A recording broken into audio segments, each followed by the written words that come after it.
Welcome to the world of Elin.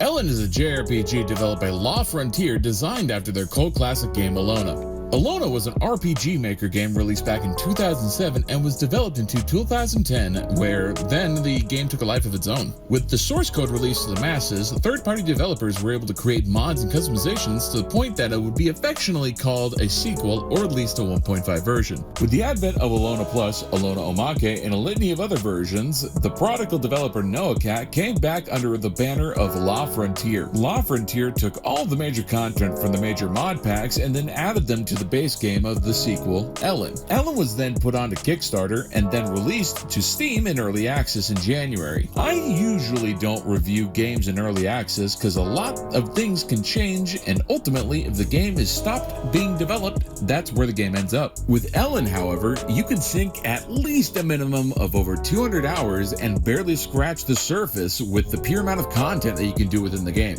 Much like not leaving your mother's basement at 30 years old. At the time of recording, NoahCat, who I kind of worry that they don't actually sleep, creates nightly update builds with new content and things to do, which then eventually gets turned into a stable build. The main premise for Elin is you have to make money and pay taxes. That's it. Like a warped and dystopian look on modern society where you have to contribute to society and be a paying and productive member. The game does not care how you make your money, but that does mean that you have to pay your taxes by any means necessary. Let me reiterate, any means necessary. This game has so much you can do. You can create your own city with various shops and services like a general store, weapon shops, and etc. However, this game is also completely unhinged with the things that you're allowed to do, like creating a slave trading empire or high-class brothels to attract the most wealthy of customers. This game has got it all. With the cities you make, you can create tourist hotspots to eventually trap and extract their precious money like the bloodthirsty vampire you are. There is no limit to the number of lands you can acquisition, but the price of each acquisition is doubled each time.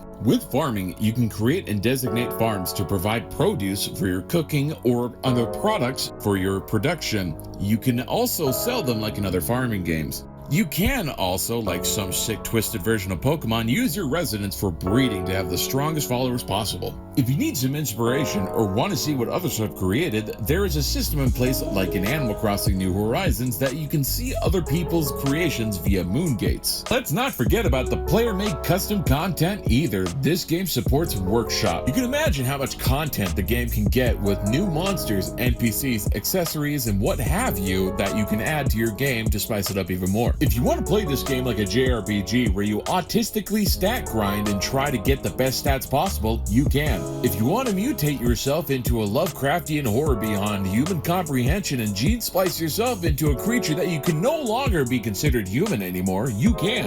The game is unhinged in the best way, where your gameplay is only limited by your creativity and willingness to do whatever it takes to pay your debts. After all, the Joker doesn't even mess with the IRS. However, with all that praise, there is obviously things that are not going to be all that great about the game.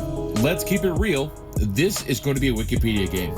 And what I mean by that is you will have to have a web browser page dedicated to this game's wiki, because things aren't really explained properly within the game. This is a game where you will need a dissertation in applied physics to fully understand what the f is going on. The game is also pixelated, and that may not be what others really like in a game. The combat is rather simple with minimal animations to display exactly what you're doing. The game isn't perfect, and after you start peeling away some of the layers in the game, some things are really left to be desired. Some aspects also feel just unfinished or shallow in terms of how they function together. Other aspects also feel way too in-depth and complicated to wrap your head around. Really, this game is for those who enjoy in-depth games but also don't mind having to look up guides or ask questions. I had to join the game's Discord because I had some questions that the wiki wasn't even able to answer. Personally, give this game a solid 8 out of 10, and at the time of recording, this game is around $20 USD. This game is fantastic and absolutely worth the money. With over 300 hours of content at $20, the ROI is pretty tough to beat.